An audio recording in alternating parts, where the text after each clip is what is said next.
All right, we'll get started. I see we have a quorum.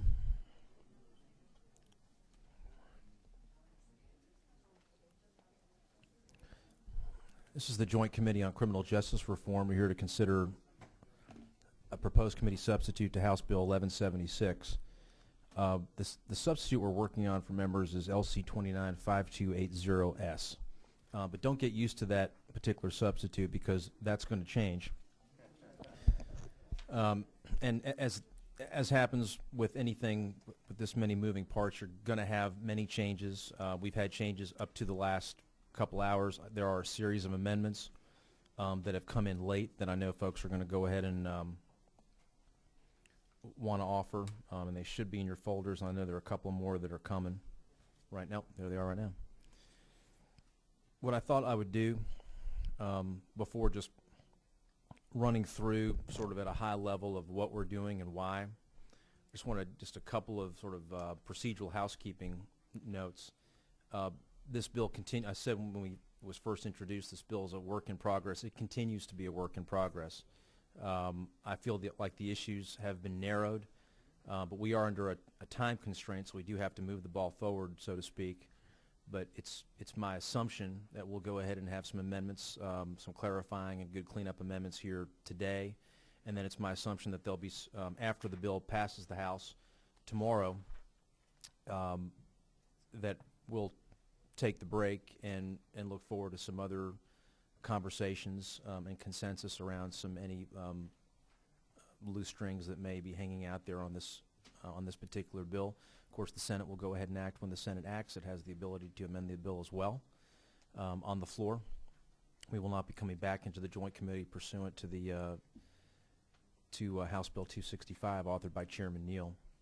So as that occurs and as we go through today and then through tomorrow, if there are any lingering issues that are there, I would encourage interested parties to come forward on paper with those particular concerns, and if there are, to be even more helpful with particular language to be offered in order for us to have a more efficient, expeditious process, especially for our colleagues in the Senate who will have the bill next, obviously, after consideration in the House. With regard to the substitute itself, we took many recommendations from interested parties from across the ideological spectrum, from the court system, from the judges, from the prosecutors, from the defense lawyers, and the bill is split up into sections. What I will do generally is I'll talk to sections in general, and then if members have any questions, I'll go ahead and do my best to answer those questions. If I cannot, I'll ask counsel, and if counsel cannot, then we may go ahead and call on someone in the audience who's a subject matter expert on it to see, just to make sure we have clarity on it. And I'm really going to hit the larger areas within the bill. Part 2 of the bill, sections 2.1 through 2.4, have to do with drug and mental health court divisions, diversion programs, and county drug abuse treatment and education funds. They're pretty self-explanatory. We heard some testimony from the judge community about making sure that we didn't have an executive level agency coming in and telling them what their best practices were on drug courts and other accountability courts. They'd rather go ahead and act pursuant to peer review, their own best practices and standards put forward by the Judicial Council. That made a lot of sense, and that change was made very quickly after our last meeting. We did increase the fee in Section 2-3 to $1,000 required from offenders who enter a pretrial intervention program. Those fees can be altered with a show of good cause to the prosecuting attorney. We did, in Section 2.4, we direct monies from arising from fines and forfeited bonds from certain drug offenses to be placed in the County Drug Abuse Treatment and Education Fund. We had a request from the state court judges to make sure that we allowed those funds to be used for DUI courts. I'll be offering an amendment later on to go ahead and affect that change. In Part 3, we start addressing crimes and offenses. We broke burglary into 3 degrees. And you have a summary, by the way, members, in your folders that I'm looking at also in conjunction with the bill and going back and forth. For our theft crimes, we tried course, our theft crimes haven't been updated since 1983. We tried to the best of our ability to maintain a uniform standard on theft crimes, bringing them generally to a threshold of 1,500. There are exceptions to that. In Section 3-2, we did assign a scale according to value. If an item's value exceeded $25,000, the penalty was 2 to 20. The item's value below $25,000 but above $5,000, so 5 to $25,000, the penalty was 1 to 10. And then if it's below $5,000, above $1,500, the penalty is 1 to 5. But in all those cases, as with current law, I understand the judge has the ability to treat those as a misdemeanor if he or she wishes. If it's under $1,500, then it is a misdemeanor. With respect to concerns expressed by the retail community, we did keep the threshold for felony shoplifting to 500. We learned a lot about organized retail crime and how in these situations you have really a truly organized theft syndicate that will go out, fan out across an area, and they will go ahead and take their various pawns and steal to the threshold in a very orchestrated manner, so we wanted to be sensitive to that. In forgery, we broke forgery into 4 degrees that are pretty self-explanatory. I think we moved, if I'm not mistaken, on the substitute to the check threshold was actually moved from 1,000 to 1,500. Is that correct? Okay. And that reflects a new change. On the drug piece, we did go with the recommendation to pursue a weight-based approach on drug prosecutions. That varies depending on the weight of the drug, and of course it varies depending on Schedule 1 and 2, which are more serious drugs. Cocaine, meth, they're all serious, but of course cocaine, methamphetamine, and then Schedules 3, 4, and 5. We did go to a weight-based system to allow for the possibility of a more exacting punishment depending on the weight. It was counterintuitive for us to see that a punishment was 1 to 2 grams was going to be treated the same as 27.5 grams. We allow for a lot of judicial discretion in our drug possession. The way we've addressed the drug possession issue, we have sought to really not tie the hands of our judges. We talk about judicial discretion. This was a good opportunity, especially as related to the recidivist statute on both the second offense and both the fourth offense, or the application of recidivist statute in drug possession in general, so as not to go ahead and tie the hands of our judges. A concern was expressed by the prosecutors, and a good one, that their only concern on that particular issue, my understanding was that we had decent sentencing ranges, so that judges could look at a second offender, a third offender, and if the hammer had to come down in a certain situation, that the hammer could come down, that the sentences were such that they had that room to work with. They could imprison for a certain period of time, followed by probation. It's a case-by-case basis, as opposed to being locked into a mandatory minimum. You may have some offenders who needed that mandatory minimum. Some offenders may not. Judicial discretion is about allowing the judges the flexibility they need to treat an offender according to his or her situation, what's best for them and what's best for public safety, which of course is paramount. From an implementation standpoint on the drug offenses, it was very important for us to have as seamless a transition as possible. The court system, and more importantly our prosecutors, have been dealing with the current rubric of how they go and prosecute drug cases for a long time. It would be unrealistic and unfair, frankly, for us to go ahead and implement a system that would change how we prosecute drug cases simply like flicking a light switch. It doesn't work that way. So if we were going to go ahead and go to a weight-based system, which we propose to do, it was important for us to go ahead and dedicate the resources necessary and the time necessary for our prosecuting attorneys to have enough time to hire the people they needed to hire in order to go ahead and see how this particular method of prosecution was going to work. Therefore, what we propose to do in this substitute is to incrementally implement this particular bill. And what I mean by that is we were going to go ahead and implement the Schedule 1 and 2 drugs, the possession weight-based approach, in July of 2013. and then to implement Schedule 3, 4, and 5 in July of 2014. What that would do are a couple of things. Number one, it would give the GBI Crime Lab, and we heard the testimony of Director Keenan, that it was going to cost him X amount of dollars, and he's going to have to go ahead and purchase Y amount of equipment. Well, he needs time in order to do that, and more to the point, we have to go ahead and appropriate that, right?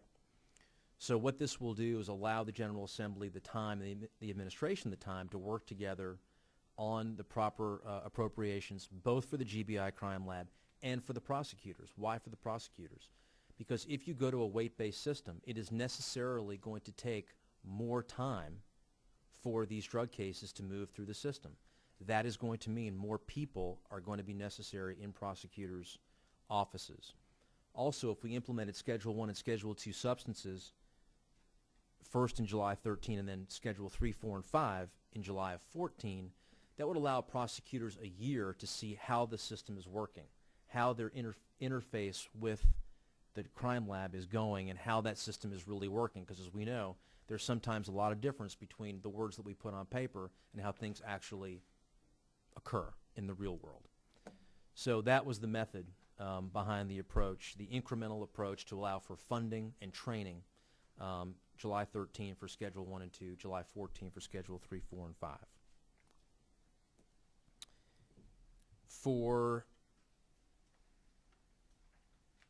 In sections 4.1 to 4.4,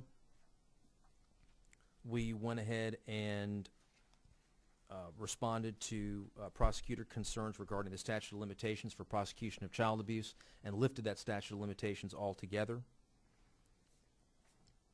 On the mandatory reporting of child abuse on Section 5.1, we went ahead and expanded modestly the number of mandatory reporters. There was a thought at one time, and this of course is coming out of much of this, the Penn State scandal, frankly, that we saw several months ago, and there was a rush, I think, on the part of some to say that everybody should be a mandatory reporter. And while that may sound good on the surface, what we ended up learning, especially from our friends in the prosecution community, is that you'd end up having a lot of he said, she said situations. You have a lot of people accused who ought not be accused, and that would be counterproductive for the system, and frankly counterproductive for combating child abuse. So what we did is we took a bill previously introduced by Representative Mary Margaret Oliver, expanded on that slightly to go ahead and include additional individuals who would be mandatory reporters for child abuse. There is an amendment. We included also language from Representative Donna Sheldon's, one of her pieces of legislation that's pending. There is that piece of legislation, we understand, and having looked at it a second time, is a bit overly broad in one respect, and so we have an amendment that I'll be offering at the appropriate time to go ahead and limit the scope of that, and that'll be self-explanatory when we get to it. In Part 6, regarding creating job opportunities, there are a lot of people, there are a fair number of people who would like to go ahead and get a job in this state, but they have certain things on their record that will go ahead and preclude their ability to go ahead and get those, to get an opportunity to be hired. The popular term is expungement. It's not really expungement. It's really a record restriction. And so the challenge for us was to strike a balance to allow those people the opportunity to restrict those records in certain instances, not across the board, but in certain instances, such as dismissals, acquittals, where the prosecution has not brought a case for a certain period of time, certain limited circumstances whereby that record would be restricted from public view in order for them, in order to provide them the opportunity to be hired. But I want to make this clear for members of the committee: at no time would these records be restricted from review by law enforcement. At no time would they be restricted from review by law enforcement. I think we've had many sets of eyes on that particular section of the bill. There are a lot of moving parts on it. We'll have more sets of eyes on it. I think we've got a pretty tight section on that. But I said to Chairman Neal before the meeting, we're going to reserve the right to have missed anything at this point. And that's what you have to do in a joint committee process in order to forge consensus and really get a good work product by the time we leave town late next week. With Part 7, of the bill, that's what I call the Title 42 piece, having to do with penal institutions. We have the Board of Corrections adopting regulations where evidence-based practices guide decisions relating to preparing inmates for release, and the board will prepare an annual report regarding that information. There's a very important provision about allows notice of sentencing of convicted individuals to be transmitted electronically. That's going to bring us into the 21st century on communication on that issue. That is a very important issue for law enforcement and for our correction system. We do have a graduated sanctions portion. We do have a section having to do with a probationer wearing electronic devices, a condition of probation, the completion of a substance abuse or mental health treatment program, and or the ability of the probationer to agree to the imposition of graduated sanctions. We have limited the time that an individual who is in violation of probation spends in a probation detention center to 180 days, excuse me. We make automatic that a probated sentence of more than 2 years be reviewed by the probation supervisor rather than require a chief judge to make a request. And we allow for a probation supervisor to impose graduated sanctions so long as graduated sanctions have been made a condition of probation by the court. I've talked about the effective date of the bill. The most important part of that, again, is our implementation of the drug prosecution system, and more importantly, the weight-based system. That is an overview of the bill. There have been late changes, but they've more than anything been technical in nature, and what I would call, when I work with Ms. Travis, a workability issue. Does a certain section make sense? Is there relation to another section? But again, this is a work in progress. I think we've made a lot of progress, but of course, there's a couple more steps left to go, and we look forward to working both with the Senate and the administration. I will tell you that the administration has lent its support to this substitute. That doesn't mean that they don't think it can be better. Of course they do. So do we. And we look forward to working with them toward perfecting the product.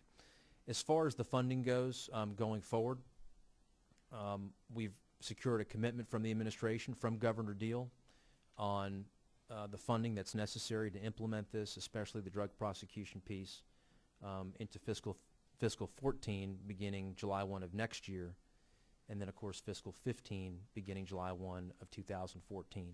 I know the governor's very serious about this issue. I know he'll bring everything he needs to bear in order for there to be proper funding at the proper time so that we have a seamless transition into what is a more efficient criminal justice system. With that, I'm going to try to, if there are any questions, I'll try to answer them, and we can march on hopefully to a motion and then some amendments. Mr. O'Neill. I'm sorry. Did you have a... No? Okay. Okay, I don't see any questions.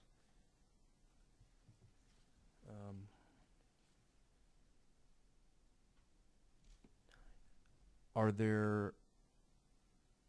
with that in mind, what is the pleasure of the committee? And the chair will accept a motion. Mr. Neal.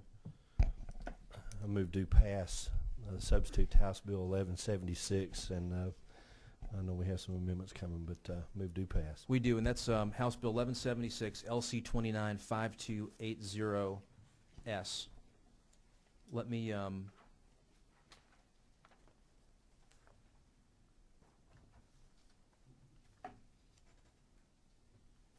call on other members. Are there any amendments? Mr. Neal, did you have an amendment? Okay, since your light is on anyway. Have a couple of amendments that are in the folder, and I have a couple of others that I'd like to look at that I haven't got in the folder. But AM 29019.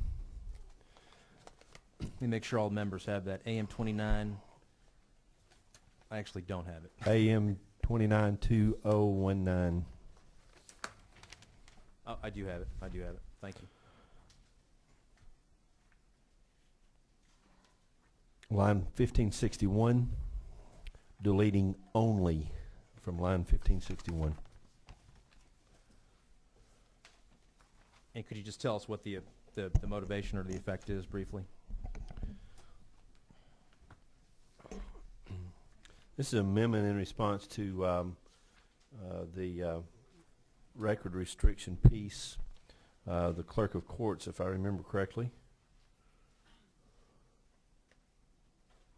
So it will read, a decision of the prosecuting attorney shall not be upheld. Shall be upheld only if it is, the DAs actually wanted that only taken out so that I think they felt like that was a little bit overreaching to have only in there, if I'm not mistaken. I actually read it, I read the line of shall not be upheld in 5280S. Mm-hmm. Ms. Travis, do you want to weigh in? Okay. But it should read, a decision of the prosecuting attorney shall not be upheld. Is that is the correct? Mm-hmm. Okay. Any objection to the Neal amendment of striking the word only in line 1561? Seeing none, it's adopted. Mr. Neal, you have another one? I do have another one. Okay. AM 292020. 2020.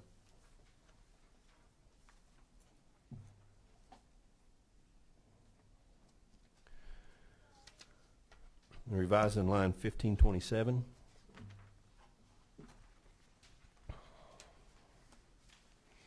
This is language at the request of the clerks of court to address the restricting in the clerk of court to allow them the opportunity to handle this record restriction in the means appropriate according to each local office, if I remember correctly on this one.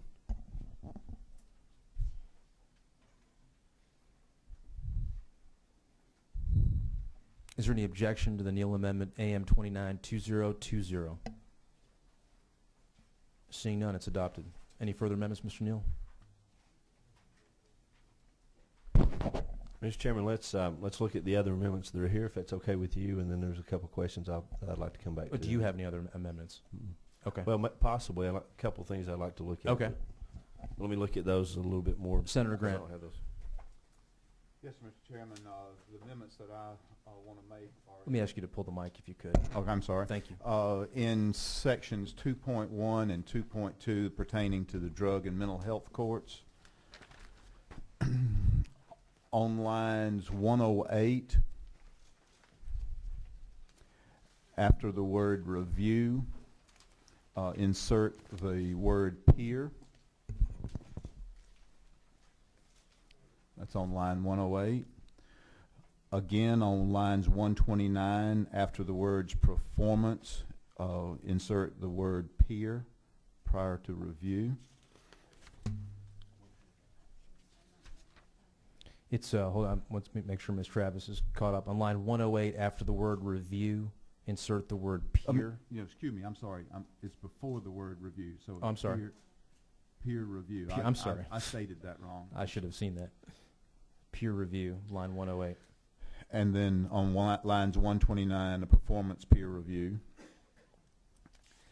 And then duplicate that in the sections 2.2, and it comes on line 216, where again the word peer is inserted prior to review, and on lines 238, where peer is inserted in before review.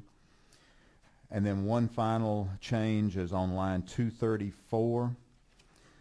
The words participant, employment, and comma, strike that language, participant, employment, comma. Can you give us the motivation there? The motivation there is that many of the folks, this is only pertaining to the mental health courts. We're not striking that out of the drug courts, because many of the folks in the mental health courts have disabilities and are not able to work for a variety of reasons, and the participant employment that particular measure is always going to be very low in a mental health court. So okay. We prefer to have that, I would prefer to have that struck. Can I ask you, was that as per feedback from the mental health courts? Yes, it was. Thank you. Are there any objections to any of the grant amendments? Ms. Abrams. Thank you, Mr. Chairman. Senator Grant, I understand and I recall the robust discussion. I just want to be certain when we say a certification and peer review process, is that certification granted via the peer review, or is it, are these going to be separate? Because my concern is that if you only have a peer review process without some independent third party involved in it, you remove the independence of the review itself, and you may compromise the evaluation. So I understand wanting a peer review process, but because of how this line is written, it is both certification and review. So if you put the word peer in there, is the certification now being done by their peers? Well, I understand your concern about the a third party, and I think we do want to have some outside eyes look on any one of the mental health and drug courts. But I do think it's appropriate that we have somebody that does have judicial training that would be able to look at that. So I don't think adding the word peer would be inappropriate even in that setting.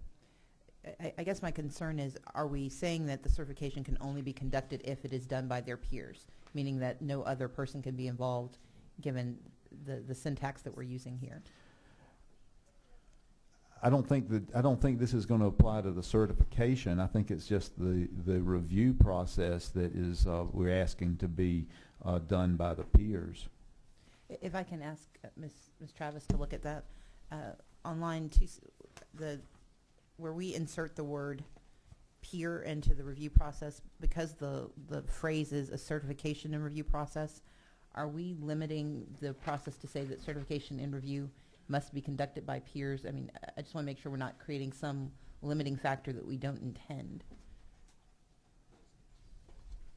I think by inserting peer there, you're saying the judicial council has to create and manage certification and a peer review process. But the certification process does not mandate that it be done by their peers? I don't think so. Mm-hmm. Okay. Any objection to the grant amendments? Seeing none, the grant amendments are adopted. Any further amendments from members of the committee? I have a few amendments. One is AM 292017.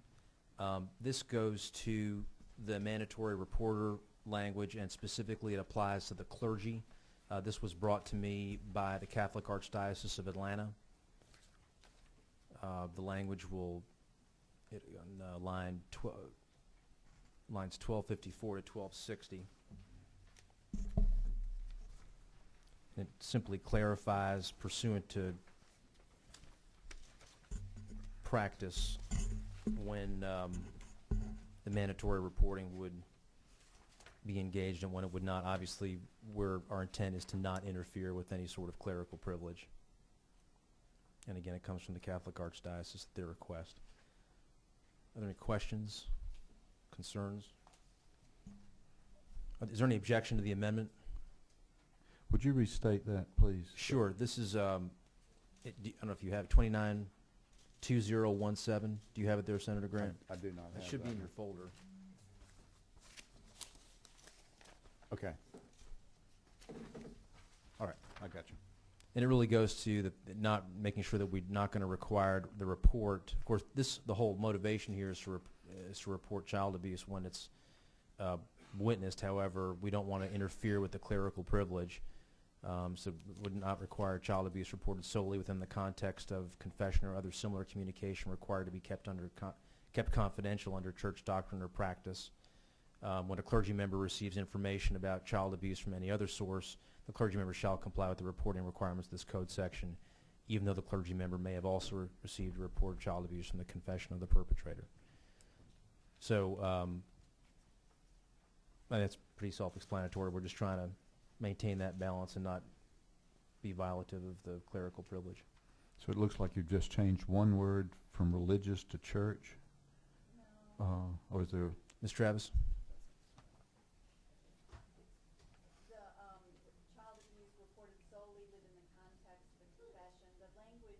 Okay. I understand is clearing up the context of a confession in the Catholic context versus a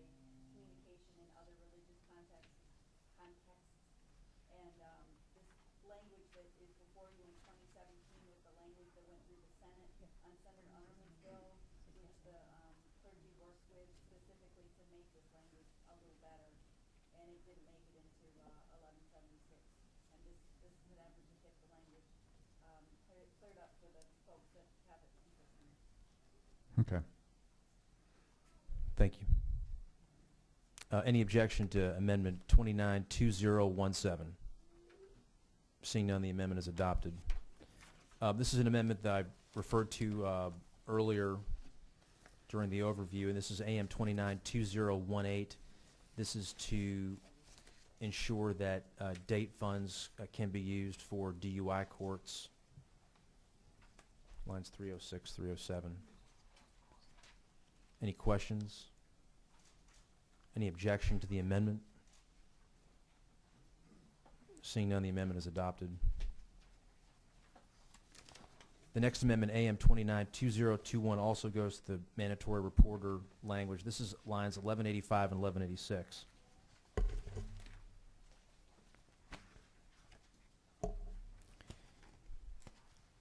And it goes to the definition of reproductive health care facility. And this is not an issue, I want to make sure it's clear, this is not an issue that is getting into the issue of abortion.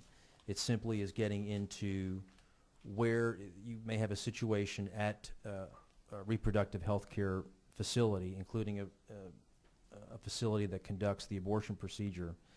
You could very easily have a situation where there is an abuse, a child abuse type situation, and you don't need me to give you an example of that. And what this seeks to do is to include employees of such a facility, if they learn of such abuse, to have to go ahead and report that abuse if, again, they become aware of it. It has nothing to do with anything having to do with the abortion itself. It's simply if they learn about child abuse, nothing more than that. However, in looking at the language in 1184 to 1186, after the words referrals gets into the words contraceptives, contraceptive counseling, sex education, or gynecological care and services. As a practical matter, that could be in a wide variety of locations, not just in a reproductive health care facility. So in an effort to limit the language and not have it be overly broad and overly expansive as it relates, again, just to mandatory child abuse reporting, what I propose is Amendment 292021 that would end the section so it would read, locate on line 1185, location that provides abortions, abortion counseling, or abortion referrals, period. Strike contraceptives, contraceptive counseling, sex education, or gynecological care and services. Doctors, of course, are already covered under the mandatory reporting statute. We don't want to, the intent here is not to have it be overly broad, but simply to have a limited, a very focused area of where, if child abuse is learned about, to have as a mandatory reporter. Any questions, Ms. Abrams? Thank you. And Mr. Chairman, I understand the intent, but I have a concern. The challenge with restricting the language, this is the first time we've defined this term, so it will be the only time this term is defined in our code at all. And by restricting it so dramatically, my fear is that, and I take the gentleman at his word, but my fear is that we are creating a very constrained definition that can be then appropriated for other purposes. And reproductive health care is it is a fairly broad and expansive term for a reason. And so given that doctors are already covered, abortion counseling, abortion referrals, if there's a doctor in those facilities, they will be covered as of now anyway. So I'm not certain why this language is necessary. If we're not going to cover all of them, I don't think we need to cover any of them, because you're generally dealing with the same people who would be in a hospital. These are services that are performed by doctors. I appreciate the question. I appreciate the lady's understanding of where I'm coming from and what my intent is here. It really goes to the employees. Doctors are, you're right, doctors are covered, but the employees of a facility, a reproductive health care facility, are not, and that's what we're going, that's the intent behind the inclusion here. But the lady's absolutely right that doctors are already covered. If you look at line 1238, reproductive health care facility personnel and volunteers, those are the individuals that would ultimately be included. And of course, as the lady said, the doctors are already included under current law. If I can follow up. Sure. My other concern would be then if you're striking particularly gynecological care and services, we have a number of pregnancy counseling services that serve the same function. An abortion clinic may actually provide the final service, but you often have pregnancy counseling services, and to your point of being able to report that there's some abuse, I think if we're going to speak to reproductive health care facilities, those should include both the abortion facilities but also those pregnancy counseling services, because they have access to the same people. They often have the same type of volunteers. And so I would say either we cover them all or we don't cover any of them, but I'm concerned about creating a restrictive definition. I mean, if that's solved by including pregnancy counseling, Well, my then point, maybe that would be the way to go. I mean, my point would be, personally, my preference would be, I think this is and again, I understand the gentleman's intent. My fear is that, as with all things that happen with judiciary, our intent sometimes gets confused later on by others who come back and try to figure out what we intended. And so I would say that, at least with regards to AM 29/2021, I would think that it would be better not to adopt this language, because I think, to your point, if we include gynecological care and services, that covers pregnancy counseling. It covers any of those services that a girl would be going in for support on. No, but that's just the point, where the amendment seeks to go ahead and if I'm understanding correctly, to go ahead and strike that, so we're not getting overly expansive. And I'm saying I would rather err on the side of being overly expansive rather than being too restrictive, because if the goal is to say that if a 15-year-old comes in and there is some concern, she may go to an abortion facility or she may go to a pregnancy counseling center. Either of those two places should be responsible if that's how we're going to approach this. And that's just... I see the lady's point, but would you agree that reference to contraceptive counseling, sex education would be overly broad? I think that contraceptive and contraceptive counseling should... I would agree that could be stricken, but Okay. I do think that the larger services... Okay, then I'll go ahead and I'll amend the amendment simply to offer to strike after abortion referrals, just simply strike the words contraceptives, contraceptive counseling, sex education, so that it would read abortion referrals or gynecological care and services. Thank you. Yes, ma'am. Thank you for the dialogue. Would there be any objection to that amendment? Any objection? Okay. Ms. Travis, did you get that? Okay. The amendment's adopted. Any further amendments? Ms. Randall? I'm trying to, okay, got it.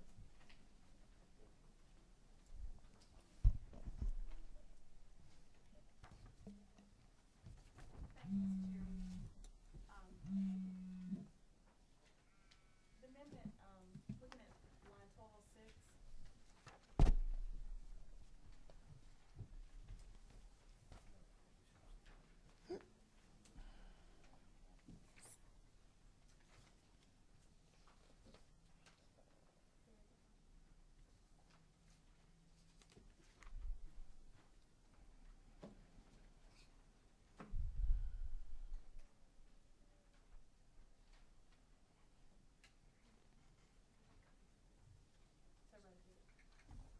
Yes, ma'am. okay. At this point, I was thinking that perhaps we should go ahead and define certain terms. And this, of course, addresses resource centers. Just to make it clear as to the services that are provided and not provided in these resource centers.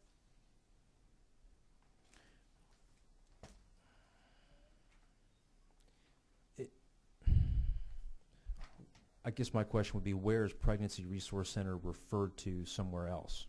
It's not. Do you want them to provide reporting? You do want them to provide reporting? Okay. But I thought that this is a good time for us to introduce this and to have it included as we're defining others. If I understand correctly, that the lady would be defining the words Pregnancy Resource Center, but we don't We don't have that otherwise in the code? I mean, I guess if it's defining it, it's becoming defining for the first time. But then if there's no other reference to it somewhere else, I don't know.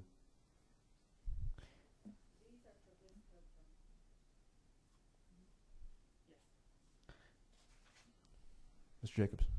Let me ask this question of the author of the amendment. Is it the intent to include pregnancy resource centers in the reporting requirement that would be on line 1238? Yes.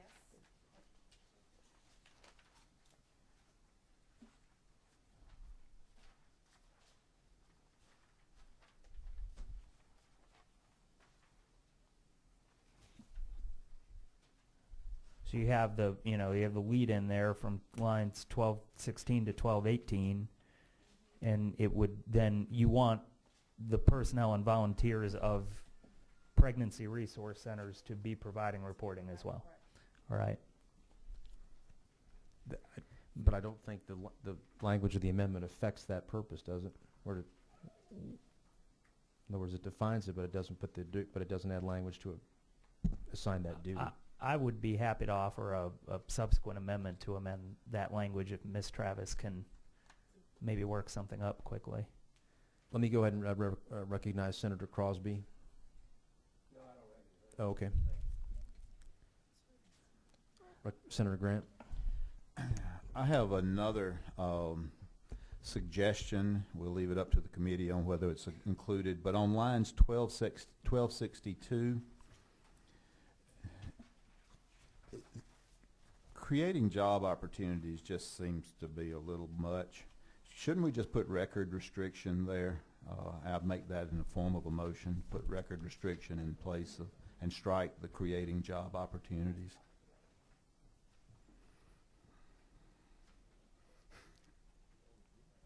I have no objection to that personally. Ms. Travis, is that problematic?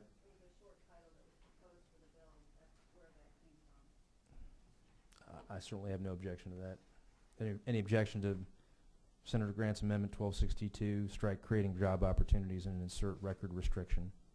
Without objection, it's adopted. Mr. Neal, did you have further amendments while Mr. Jacobs is working? I do have one further amendment. I don't have a copy to pass around, and I apologize for that. I could get a copy if you want me to do that, and we could come back to it. I have the language if you want me to get a copy and come back to it. How extensive is it? It's not overly extensive. Let me read it to you, and then you can determine whether you want it on. Okay. Line 718, looking at graduated sanctions in Title 42. I would like to strike lines 17 and 18 up to department in line 1720. I'm sorry, say again? I'd like to strike after C. What line number again? 1718. Oh, sorry. After C. Hold on a second. Okay. After C on 1718 and up until department on 1720. And I'd like to insert the department shall have the authority to impose graduated sanctions in response to a probationer's violation of probation supervision conditions unless the court has expressed an intention in a written order that such violations be heard by the court. I think I'm going to move to print on that. All right. And I'd like Ms. Travis also to have a copy of that if you don't mind, so we can get an idea of the effect on that. The effect is instead of graduated sanctions being opt-in, graduated sanctions becomes opt-out, basically, is the effect of it. And we can get back to that when we get copies. And define opt-in and opt-out for us. Basically, what we would be saying through the legislation is that we anticipate graduated sanctions will be available to the probation officers for those offenders unless the judge sees a reason in this particular case why he would rather it not be graduated sanctions. The way it's written right now, graduated sanctions is only available if the judge so orders. This would make that available unless the judge determined that graduated sanctions would not be appropriate. And with the graduated sanctions, there's with all those graduated sanctions, there's the opportunity for the offender to appeal to a judge and appeal a decision of the probation on those graduated sanctions. But I think this will be more effective in what we're trying to do to streamline the process a little bit and give the probation officers a greater opportunity to handle these graduated sanctions. And graduated sanctions, by the way, are not a question of liberty and freedom. They're questions of minor, for the most part, minor technical situations such as curfew violations and those type of things that will allow probation officers to follow a predetermined course of sanctions against those offenders. But isn't the an effect of that it would ultimately not be the court? Would it? I'm trying to figure out. Again, I don't have the amendment in front of me, but I will. Is it so we would no longer have the court imposing the condition of probation? That it would be determined by the probation officer instead? This gives the opportunity to deal with sanctions such as increased reporting requirements or verbal or written warnings, community service work crews, treatment or counseling referrals, increased substance abuse testing, electronic monitoring, those type of things imposed within that period of. Is this the page? No, this is. Oh. I think this one's a different one. Mine's not here yet. Anything that would involve a period of incarceration would have to be something done by the courts. Probation officers wouldn't have an opportunity under graduated sanctions to affect liberty and freedom. I think I've got to just see the language. Yeah.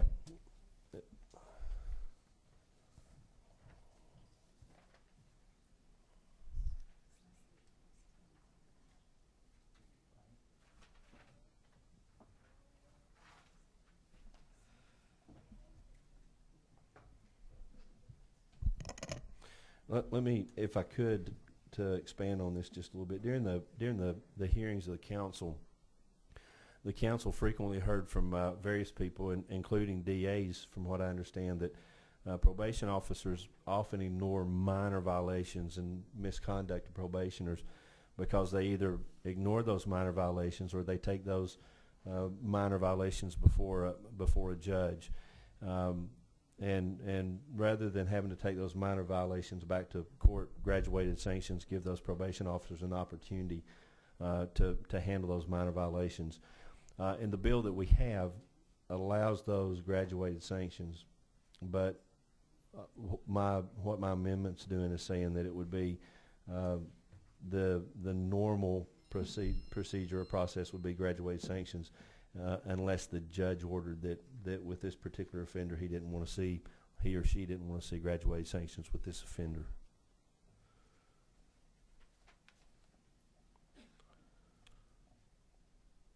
The longer Do we have that language coming? it's on the way. The Okay. longer misconduct goes unchallenged, the more likely the misconduct continues. Graduated sanctions allows a quick response to those minor violations.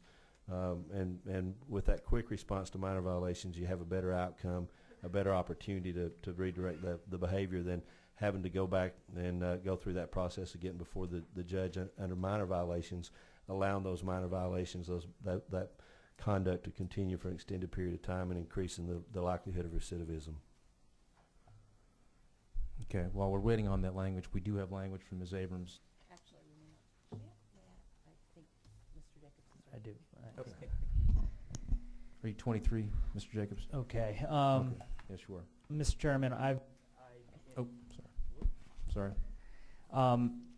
Mr. Chairman, in talking with Representative Randall about her amendment, I mean, the intent of her amendment is that that there are other service providers where it would make sense to not unfairly single out some service providers, but to add in this other category of service providers to the reporting requirement. Okay. And I actually agree with that. So I think with a modification, and I'll state the amendment to make it real clear, with a modification of I'm going to state a modification of Representative Randall's amendment and put it out there for the committee's consideration. All right.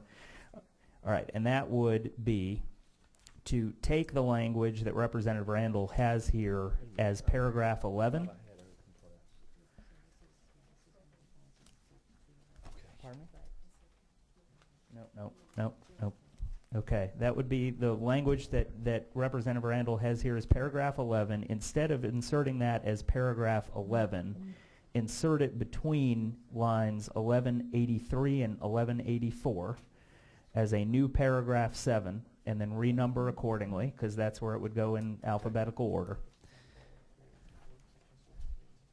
Then on line 1238, you would insert after reproductive health care facility or pregnancy resource center, so that that provision would read reproductive health care facility or pregnancy resource center personnel and volunteers.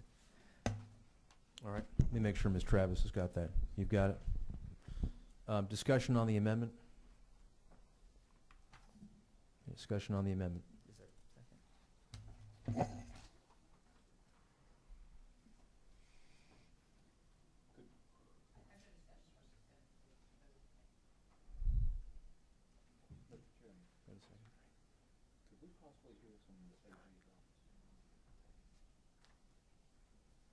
Ms. Abrams, I need 9.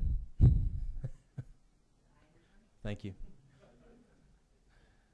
Senator Grant has asked for the AG's office to offer an opinion. I certainly have no objection to that. Ms. Westmoreland, do you mind us putting on the spot without any fair warning?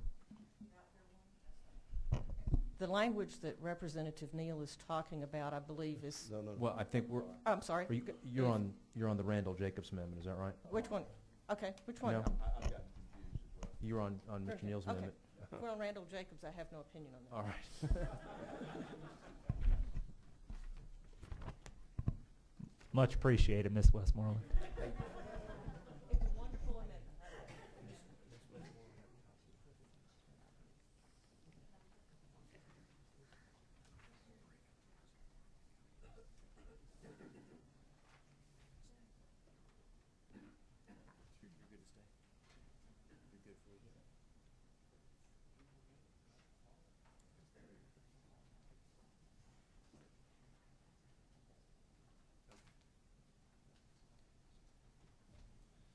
All right, Mr. Jacobs.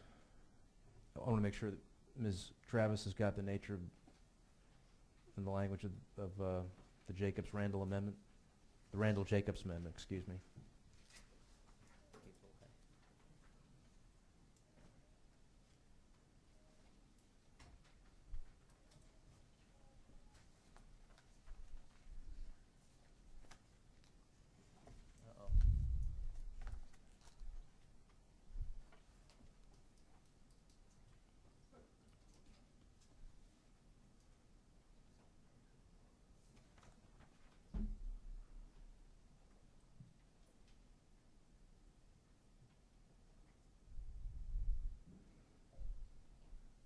Travis, I don't want to proceed unless you're ready to roll.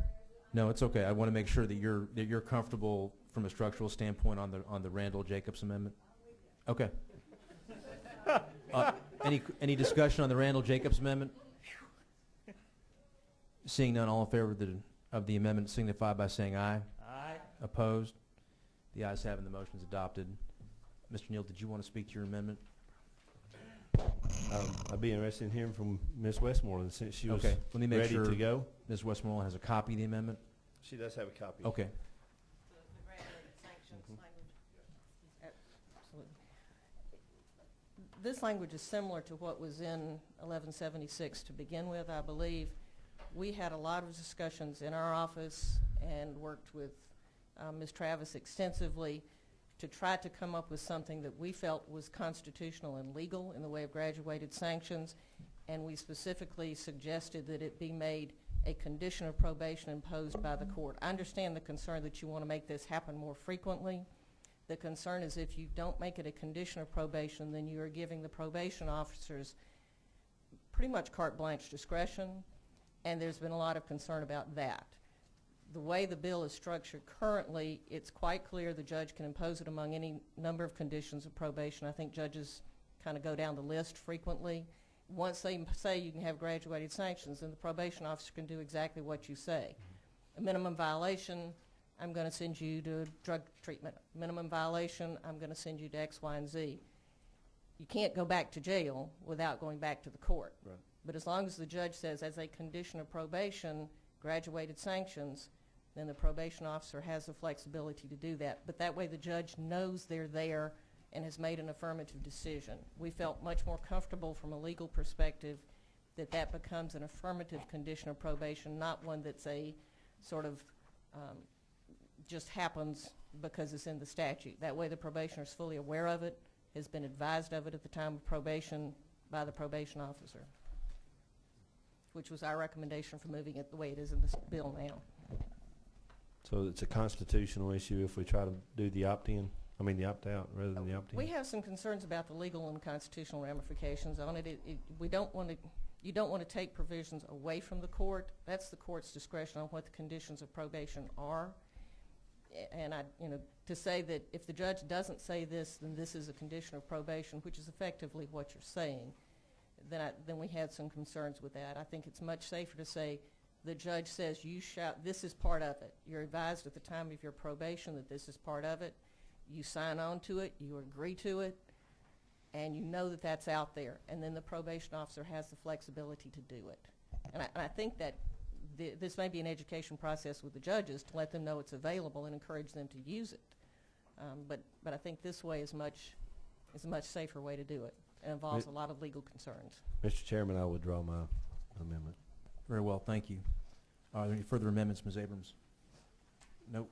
All right, so there's, put that aside. Are there any further amendments?